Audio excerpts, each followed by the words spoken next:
સુરતના વરાછા લંબે હનુમાન રોડ પર આવેલી એસબીઆઈ બેંકમાં ધોળાજી છે 50 લાખનો લૂંટ કરી લૂંટારો થયા ફરાર.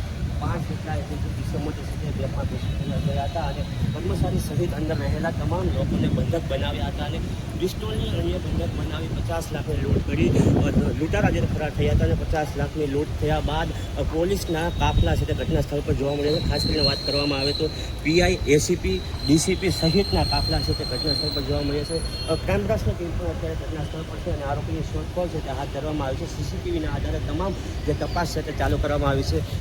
એસીપી પી કે પટેલ સહિત ઉચ્ચ અધિકારીઓ છે તે અત્યારે ઘટના સ્થળ પર જોવા મળ્યા છે અને ખાસ કરીને વાત કરવામાં તો એફિલ ટાવર પર આવેલી એસબીઆઈ જે બેંક છે ત્યાં અત્યારે મોટી સંખ્યામાં પોલીસના કાફલા જે તે ખડકી દેવામાં આવ્યા છે અને શહેરની અંદર અનેક જગ્યા પર નાકાબંધી કરી આરોપીઓની શોધખોળ છે તે હાથ ધરવામાં આવી રહી છે અને 50 લાખની લૂંટ થતાં વિસ્તારમાં ભયનો માહોલ છે તે જોવા મળી રહ્યો છે. વિજય મકવાણા, મુંબઈ તરંગ ન્યૂઝ, સુરત.